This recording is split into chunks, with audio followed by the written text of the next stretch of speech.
December 8th, 1963, a day like any other. At Aldinga Beach, the annual South Australian Spearfishing Championships are set to begin.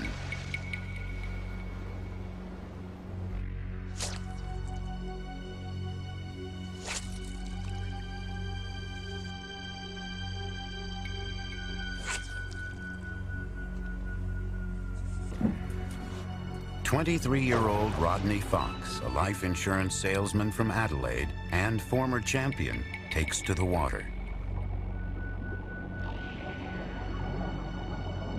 He sets his sights on a large reef fish. Little does he know that he himself is being stalked by a great white shark.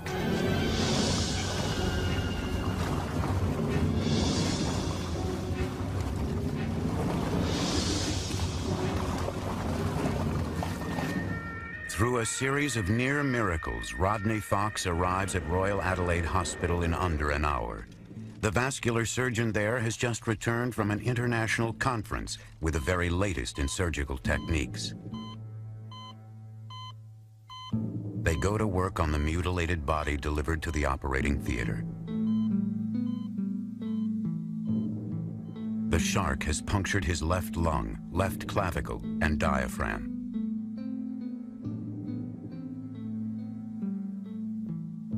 The jaws have bitten through all his ribs, gouged skin and muscle from his left side, and exposed several major organs.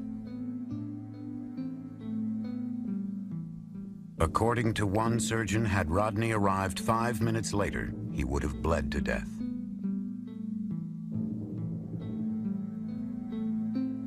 Sewn back together with over 450 stitches, he lies bedridden for 2 months with the pain and the awful memory. Do you hope to continue skin diving one day? No, I'll get in the water somewhere, sometime, but I don't know whether I'll go in this gulf here where there's been 2 or 3 attacks in the last few years. That was Rodney Fox then. And this is Rodney Fox now.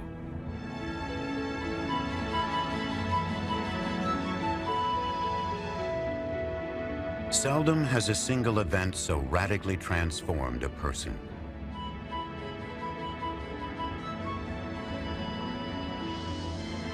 In a way, the great white shark that attacked him 30 years ago took his young life, but gave him another.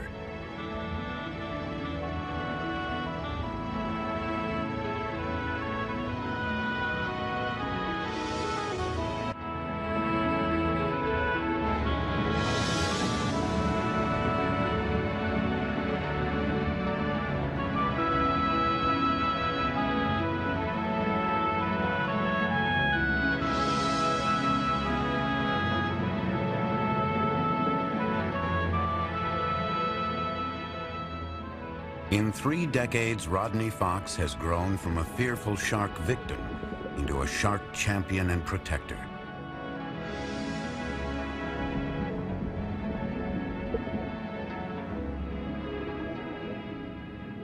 I think the sharks and the shark world is really beautiful and interesting. But the shark gets a raw deal, and people just hate it because they don't understand and they fear it.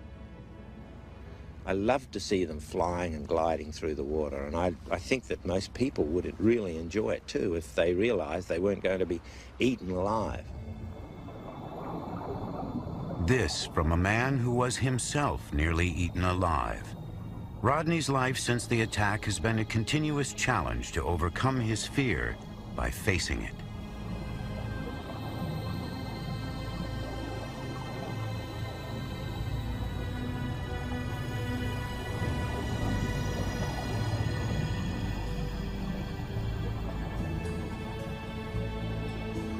Today, documentary filmmakers and marine scientists from all over the world travel to Australia to go looking for sharks with Rodney.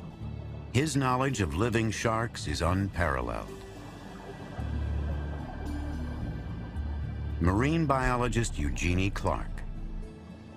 people who hear about Rodney's shark attack, they go, wow, he's an ordinary man like one of us. And yet, he had such a terrible experience. And on top of that, he's telling us that sharks aren't dangerous. They're good. We should preserve them. So this is what's so wonderful about Rodney, that somebody that suffered through such a terrible incident can now defend the animal that attacked him. It wasn't always that way. Reliving the shark attack story has been a continuous epic in my life. So many people want to hear how I survived, how I stuck my fingers in the shark's eyes, how I put my arms around it so it wouldn't bite, and how I went up to the surface and it followed me. And after about 8 or 9 years of telling the story, I read the original Reader's Digest first person award that I had written immediately afterwards, and I found I had changed the story a little.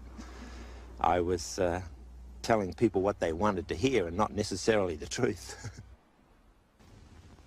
Time often affects memory. Here, the story is only 2 days old and not nearly so heroic. All I remember is this big thing pushing me through the water. And it seemed to let go a bit when I pushed my hand up on it. And it still wouldn't let go. The pressure of the water might have been holding it in his mouth. And I managed to put both arms right around him, and I was looking for his eyes with my fingers. And after a while, he managed just to let go. And I managed to get to the surface. Very luckily, there was a boat just coming over to see what was going on, because there was so much blood and disturbance in the water. They quickly rolled me into the boat. I had to keep both arms just like this so that they wouldn't rip my arms off. As they came to shore along this incredibly rough area there, they drove the boat up onto the shore and they loaded me onto a bit of a stretcher, and a car, the only car in the whole area that had been in this beach for about 4 or 5 years, was available, and they drove it out over the reef with 10 or 20 guys lifting it over the big lumps of the rocks through here, loaded me in the back of it, took off towards Adelaide. It was an absolute miracle, especially when they unloaded me out of the boat. As they did, my wetsuit slid open and my stomach actually, loops of intestine came out, which seems funny now.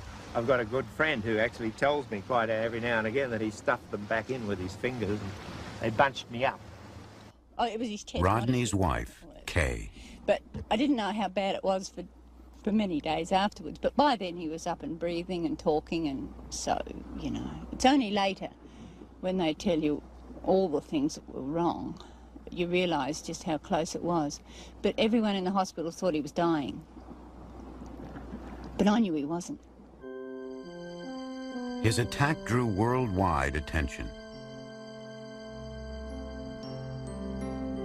Rodney became a sensation almost overnight. The public notoriety would set his life on a brand new course.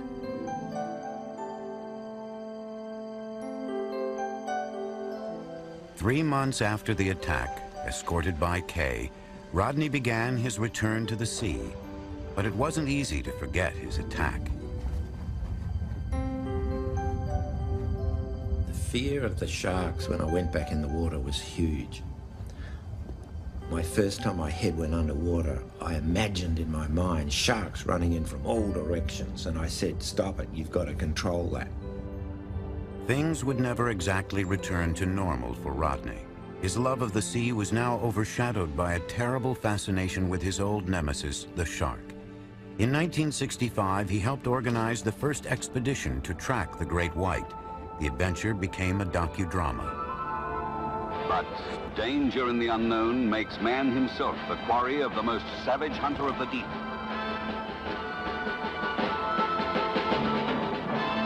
The great white shark. The white pointer. Great white death.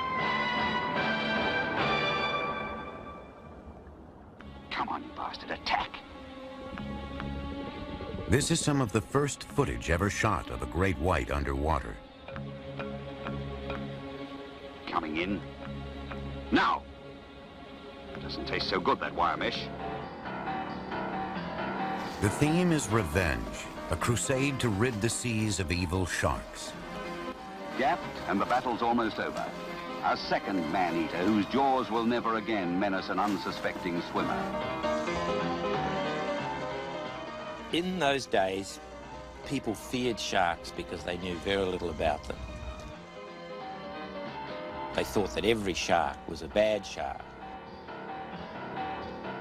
And there was a big saying at that stage that the best shark is a dead shark. The first film was followed by a second.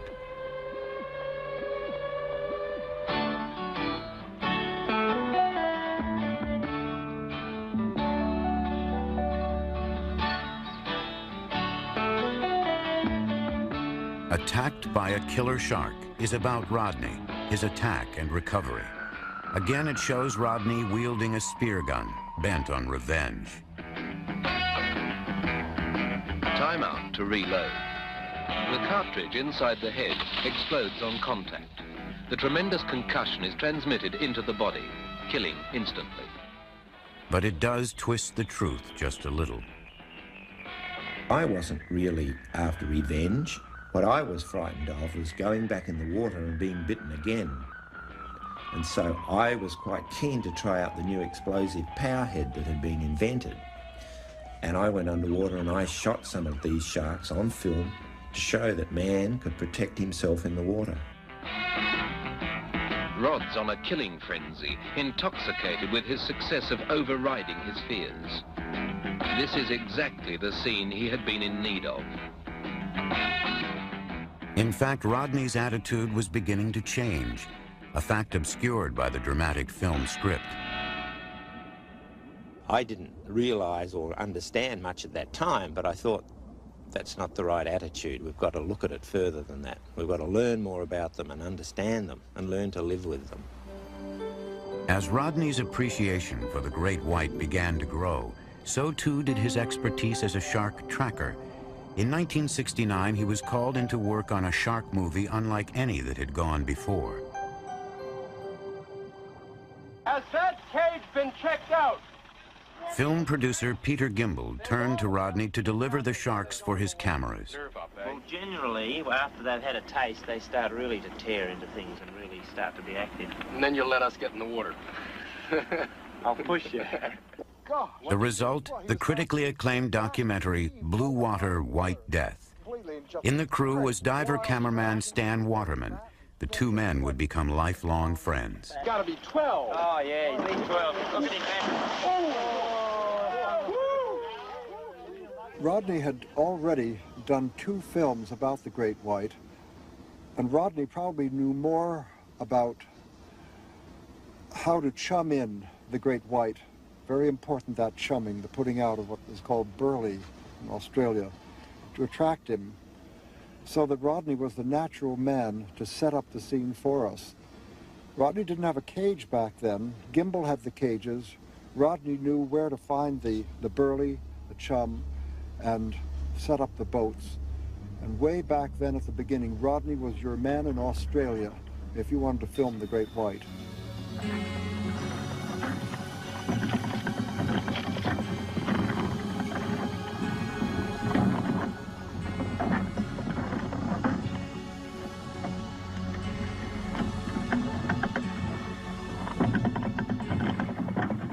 Sorry about your cage, fella. Where do you see it? How bad is it? What a mess.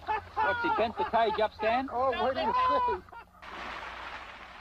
The carnage of earlier films was not repeated. Blue Water, White Death marks the beginning of a new kind of relationship between white sharks and human beings, one that allows the sharks to survive the encounter.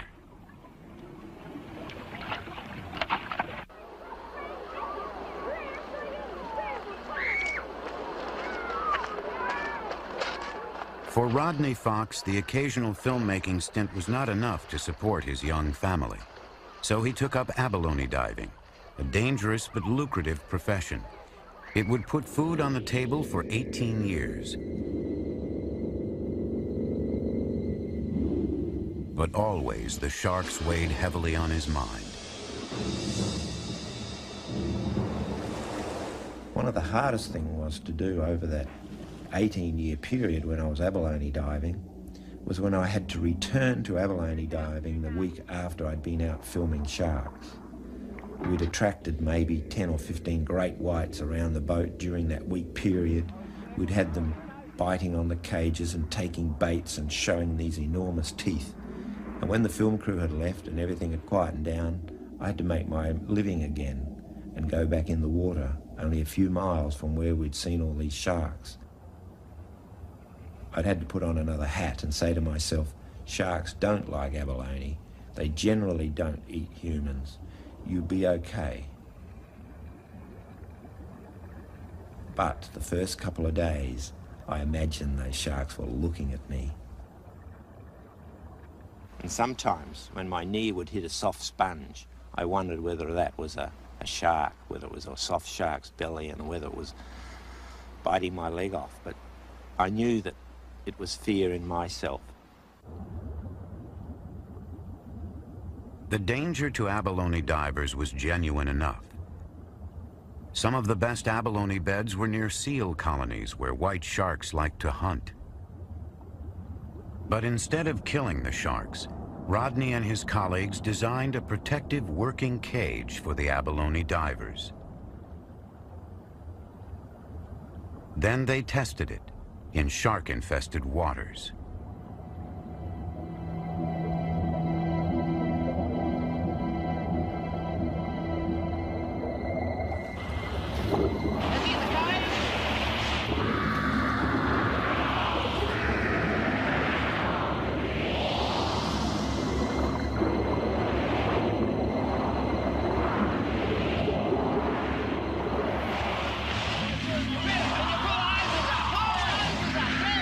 Watch out for that. Come on, quick. Hurry up. Quickly. Pull back again. It really proves that that cage is safe to abalone dive out of, because you've been involved with 5 sharks down here swimming around, attacking it, and they've only taken the hose. And if you've got enough air to survive and you can get up to the surface, you'll be safe. Exactly, yeah. Back to the adrenaline top, doesn't it? The adrenaline really started to pump in 1974, when Rodney was contracted to coordinate the filming of live sequences for the greatest shark film of all time. He had had experience with filming great whites in the wild, but Jaws was a different kind of project.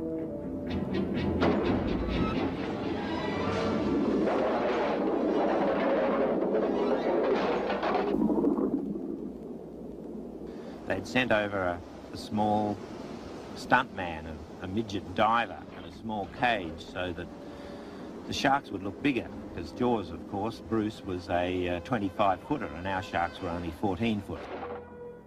And as we were dressing the little guy, one of the sharks came in and grabbed hold of the propeller on my boat and actually shook the boat physically. And it was well over 14 feet long and a very strong shark. And as it swam along the side, I'm saying to Carl, quick, get in the water, get in the water. The cameraman's ready, here's the sharks. And he's saying, no, no, no. The stunt diver wasn't the only one who didn't want to go in the water. Jaws was great entertainment, but the public was terrorized, and the perception of sharks went from bad to worse.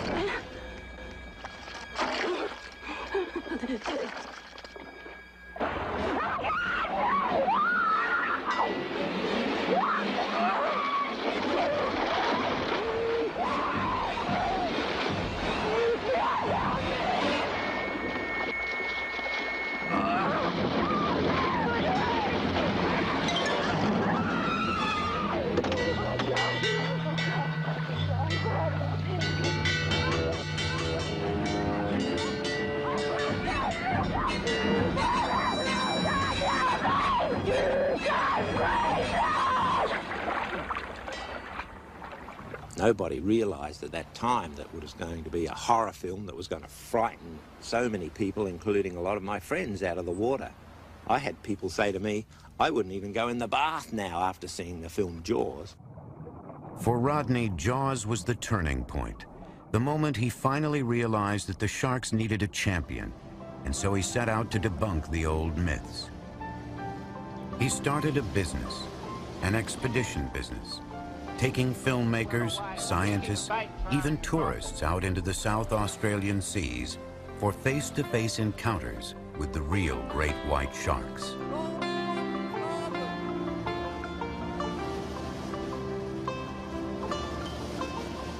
These days, his business serves two ends. It contributes to marine science, and it satisfies Rodney's rather large appetite for adventure. Some experience, I tell you. This scientific expedition will drop anchor in the Neptune Islands off the rugged coast of South Australia to find, film, and study great white sharks.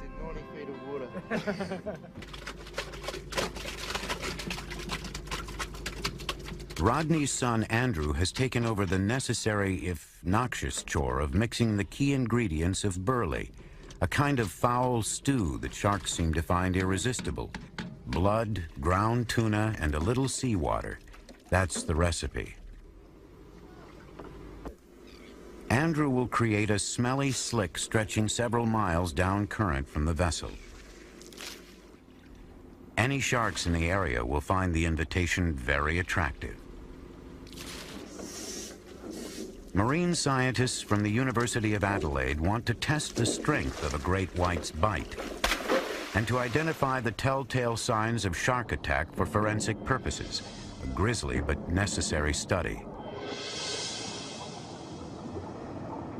The sharks must be induced to bite a specifically designed pressure plate. First, they need to be worked into a biting mood.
We're ready now to throw her in? Yes.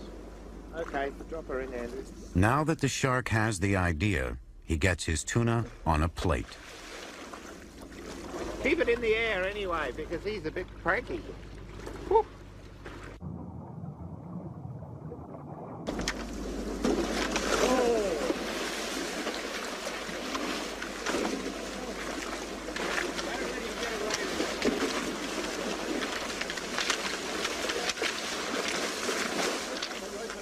Running tests on the great white sharks in the wild is always unpredictable.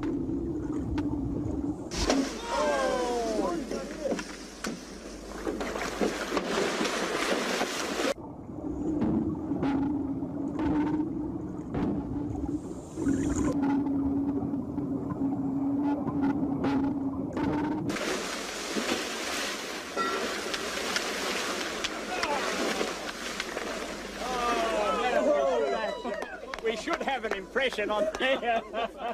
The plate is designed to measure pounds of pressure per square inch.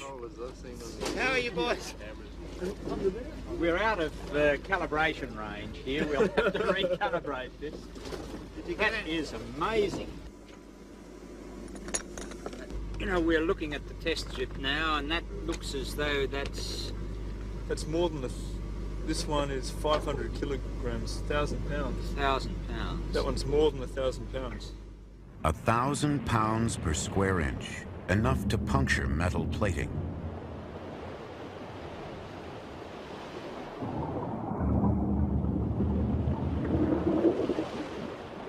But what exactly is it that draws a great white and prompts it to bite?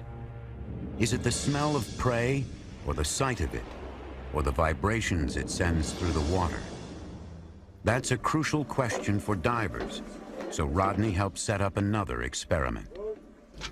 What I hope to do here is to really work out whether the great white sharks are interested in humans, whether they can actually see that there is a shield, an unseen shield there, whether they can detect that, and whether they may be interested in the fish or sound, and whether just to see just what they are interested in. They swim around and around so many times the cages without biting, and we haven't had any true results. In order to test sight, Rodney will use a cage of 1/4-inch Lexan plastic to give the sharks a clear view of his shape. An underwater speaker will test for sound, broadcasting low-frequency vibrations to simulate the vibrations made by moving prey. Intermittent.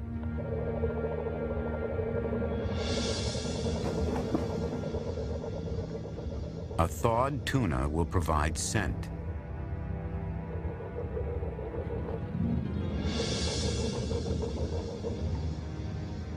Will the shark show any clear preference? Which one will attract them the most?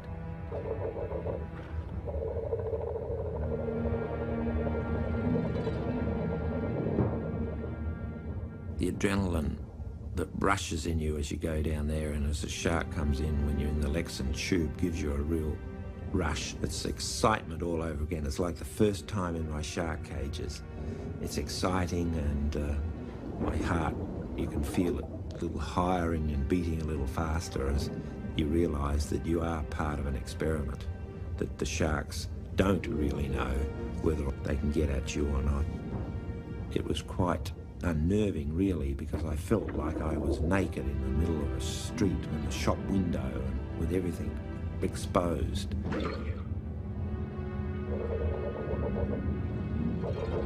Again and again, the circling sharks pass Rodney by and return to the source of the sound vibrations. The proof is clear. At close range, underwater vibrations, not sight or smell, are what attracts the shark. Rows of sensory cells along the shark's flank are especially attuned to these stimuli. No, there's absolutely no doubt in my mind they were far more interested in the low vibrations than they ever were in me or the tuna.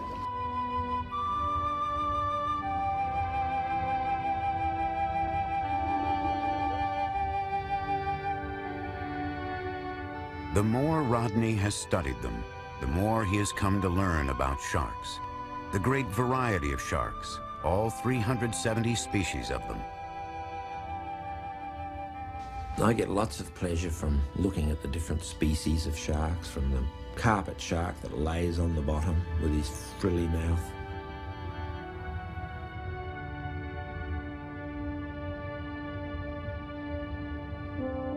to the nurse sharks that seem to rummage around and sleep a lot.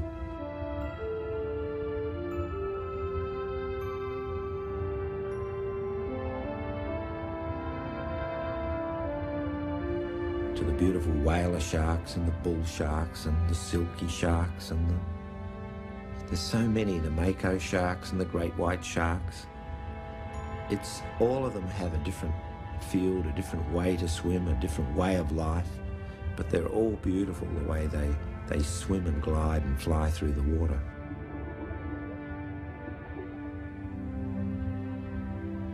And the biggest and most mysterious of all, the whale shark.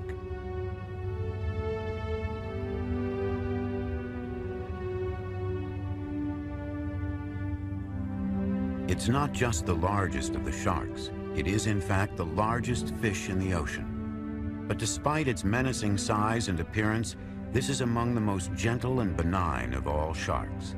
It eats plankton, not people.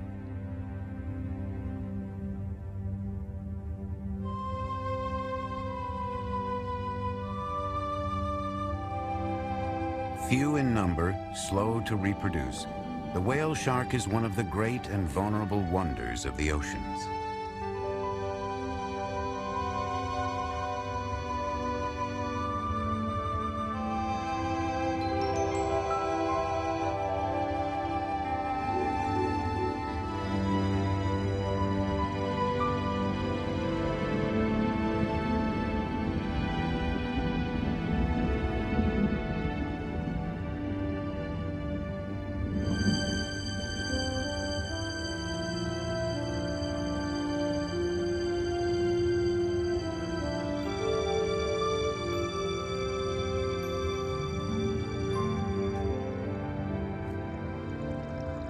Whale sharks, to the diver, have been one of the greatest pinnacles of sharks in all the oceans of the world. They were the largest shark. They were a docile shark. They were a shark that you could hitch a ride on, or a friendly shark. All the things that the great white shark wasn't.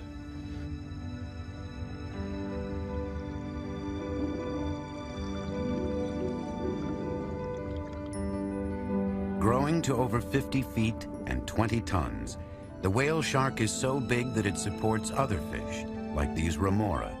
They hitchhike harmlessly on the whale shark and eat the food it leaves behind. Ironically, the most visible fish in the ocean is also one of the least understood. No one can say where or when these sharks reproduce, or even how old they grow to be. But some scientists believe they live as long as we do, roaming the tropical oceans in search of food, and occasionally each other.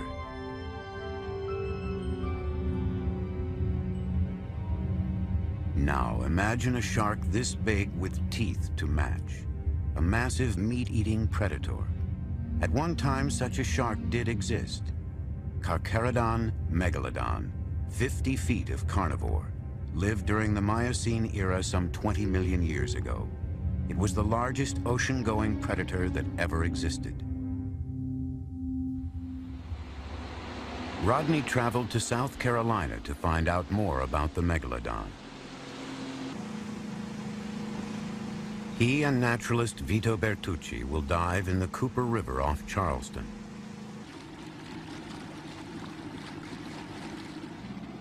It's a dangerous dive, but this was a hunting and dying ground for Carcharodon megalodon, and his fossilized teeth lie embedded in the river bottom.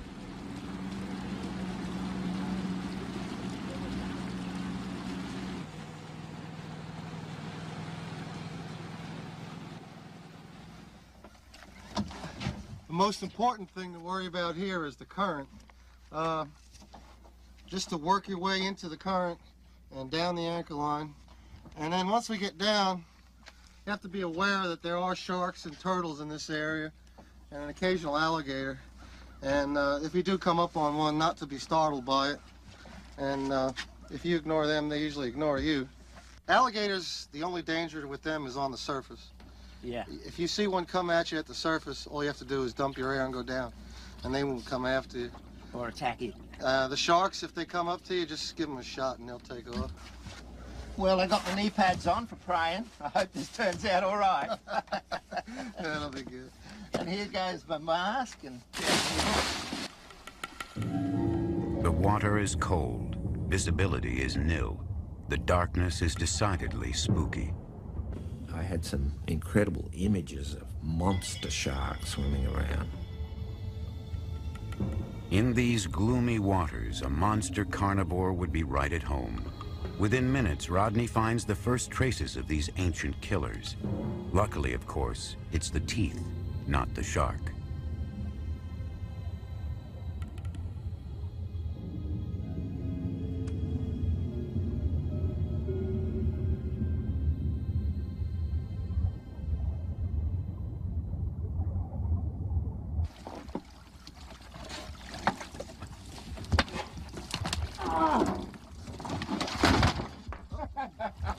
You okay? Yeah, fine. I don't know if I can get up here very easy. that's the best way. Just leave your gear on the floor. How do I get this helmet off? Oh, I feel a bit like Houdini. Why are they different colours? This one was in the sand. On the sand? Yeah, in the sand, and these were in the mud. In the mud, like a bit further away. Yeah. You know, when I was heading down there with you for the first time, I thought, what am I doing here? It was dark and crazy, and I'm pulling and I'm spinning sideways on the rope down there. And it was only when I saw the bottom come up slowly that I realised there was a steady bottom there. And I thought, I can't give up now because I can't get back in the boat. and then I went on, and then when I saw that first half a tooth down there, I thought, oh, this is what it is. And then I started looking, and I forgot about all the problems of that you told me about down there, and started looking for teeth. And, you know, you can get carried away. Down in Jacksonville, Florida, Cliff Jeremiah is taking Vito's fossil teeth and reconstructing a megalodon shark jaw. It will be the largest shark jaw in the world, big enough to swallow a small car, and it has an entire set of properly matched teeth.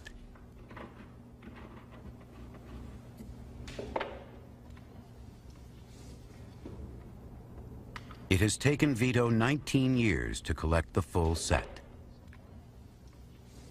Some 200 fossilized teeth will line the recreated jaw, adding almost 300 pounds in teeth alone.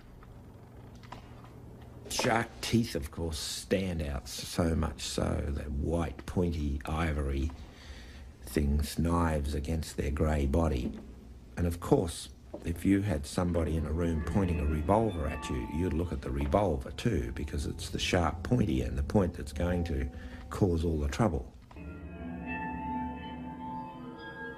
Shark teeth are compelling.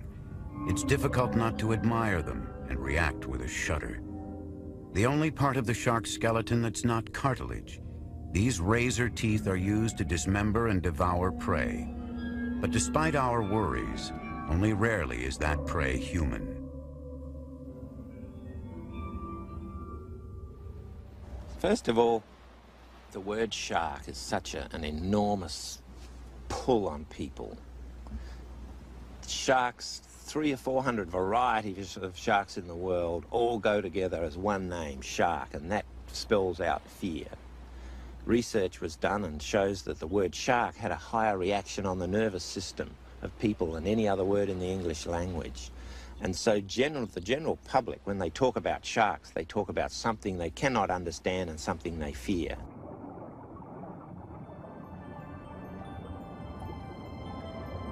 In fact, sharks are not all scary. Only a handful are any kind of threat to people. What they are is vitally important to the oceans.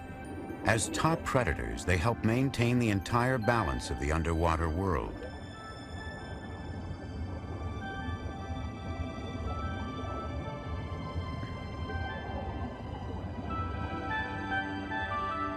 Rodney's fascination with these great hunters has taken him all around the planet. His quest? To learn still more about sharks.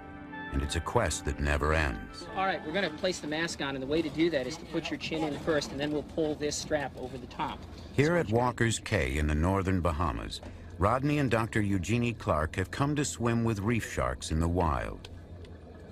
On this dive, Rodney and Eugenie are wearing special masks that allow them to communicate underwater.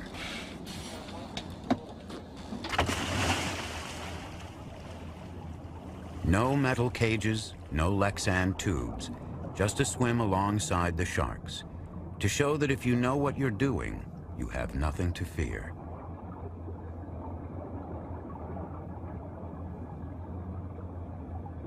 They've picked a dive center where frozen fish remains are put out to lure large numbers of sharks for the divers.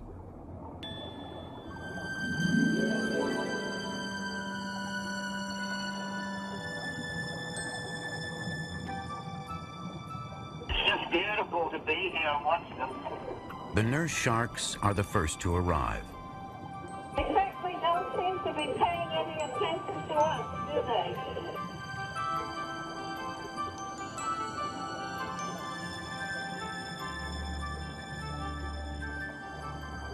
To your feet, what sort of food or fish do these nurse sharks normally eat? Well, the nurse sharks eat the food on the bottom.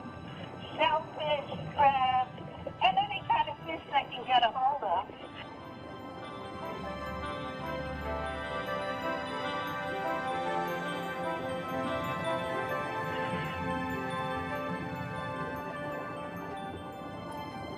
Genie, eat your hair. What's that? They're trying to eat your hair, Genie. Trying to eat my hair?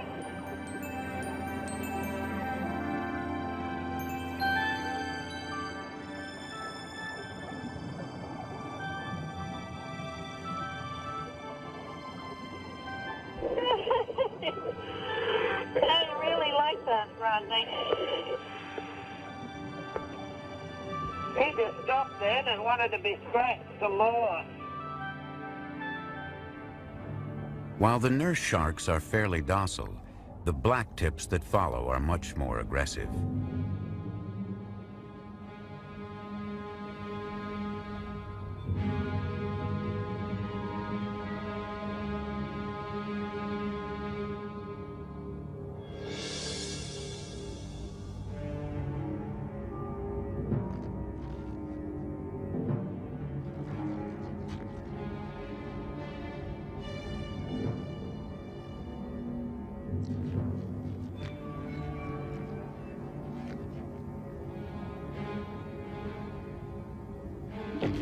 That one just tried to bite me on the camera, so I suppose they are dangerous.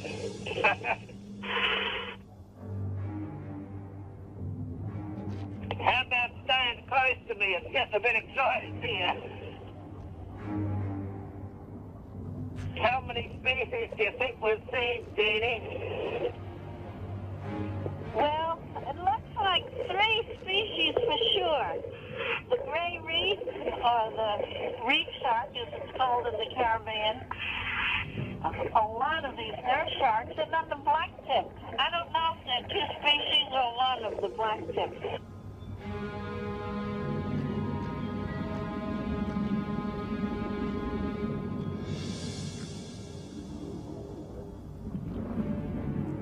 Yet even the blacktip and gray reef sharks seem more interested in the food than the humans. There are almost 80 sharks feeding simultaneously, and for the most part, they simply ignore the divers. Funny how when we're down here with them the way we are now, we both stop feeling that there's any danger at all in the situation. We're just so fascinated with watching them. In fact, today, people threaten sharks more than sharks threaten people.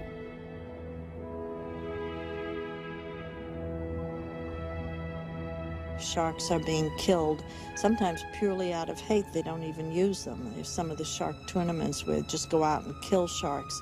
But I think we're getting away from that. There's too much now in television and magazine articles and books, and people like Rodney Fox who are telling people what good sharks can be, and who are living examples of how, if you understand a shark, you can go on swimming with them and they're not to be feared and hated. They're just nothing like little puppy dogs, aren't they? Some sharks you can swim with, some you can't. It takes some education, experience, and common sense to figure out which ones are safer than others.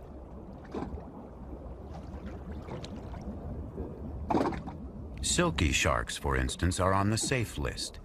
And with silkies, there's a twist, as Bahamian Stuart Cove will show Rodney. And when we go down there, you're going to twist its tail.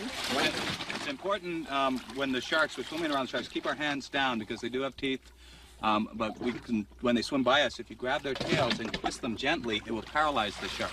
And when you do that, you can actually roll them over, stroke their bellies. We use this maneuver to actually remove fish hooks. And so we sort of do the sharks a little bit of a favor and remove the fish hooks. And it doesn't seem to bother them. You can paralyze the sharks and then release the sharks. They'll come right back to you, and you can do it again. Well, I'm game. Let's try it.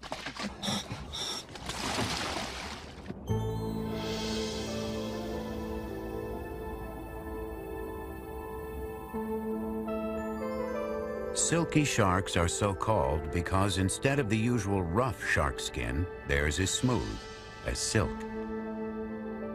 Reaching up to 9 feet in length, they inhabit the waters off Nassau to the south of Walker's Cay.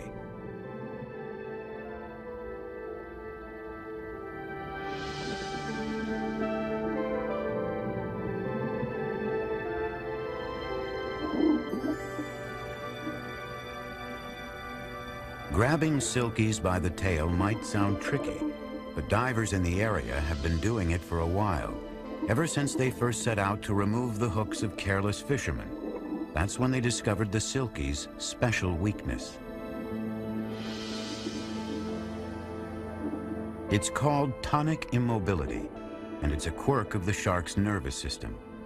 A kind of temporary paralysis brought on by twisting the shark's tails and flipping them over.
I can't believe this. Those sharks are so friendly. They're right behind you. They're all around. That's incredible. I never experienced anything like that before. So silkies are friendly. Nurses are okay. What about any others? You got any other dangerous sharks? We got no dangerous sharks in the Bahamas. Yeah? Fortunately, 2 weeks ago, we had a longline boat come into our area and target our shark dive, and out up in the reef area on the inland sites, and caught 35 of our shark population, and they all had different names, and they were like our kids. It was like having your pet dog killed, and we had a great affinity, a great affection for all these for these wonderful sharks. Well, after that great white shark got me, I really knew nothing about sharks, and here you are, you know, this is one of the 350 varieties of sharks in the world, and you just have to find out which ones are potentially man-eaters, or man-biters, as they say. I'm less frightened now than I was before my shark attack, because I've learned to find out which ones are dangerous and which ones aren't, which ones you can handle, which ones you can swim with. I think they're beautiful. Hi, Joe. Felicity. Margaret. Boys and girls. Many different shapes and sizes. Come on. It's my belief that education will stop this massacre of all the sharks and the massacre of our oceans. There's a great upwelling amongst people now to say, hey, let the sharks live. Let's learn more about them. Let's find out how we can enter the waters without having to kill them all off. And it's the education of our younger people now, and I see a large uprising of it. Young 6- and 7-year-olds saying, don't throw any plastic in the water, don't do this, why are you killing that shark?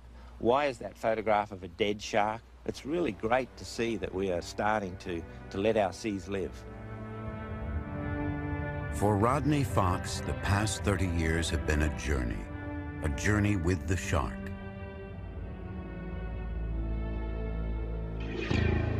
It was a voyage that started in one terrible instant. A voyage into the face of fear.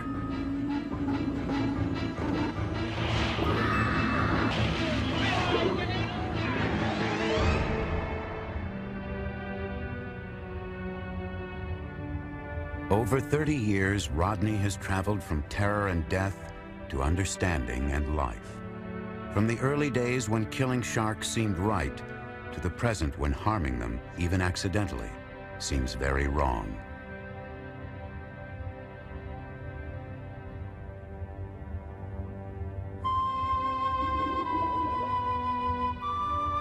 In a way, he was chosen on that awful day 30 years ago to speak for the sharks. Chosen for a special lifelong bond. For while the great white would put one mark on his body, the next 30 years would leave another on his soul. 30 years ago, I had no idea I'd be dragged into a whole lifetime of study of sharks. And when I look back now, I realize that, and feel quite proud that I've worked with so many interesting people. And what I've tried to do over that period of time is to get the respected filmmakers and the scientists that know what they're talking about to learn more about the great white and get them to portray that the shark isn't a bad shark, that we have to learn to live with it and not just kill it. And I look back over 30 years to find that slowly it's been happening and working, and all of the people agree with my philosophy. Let the sharks live.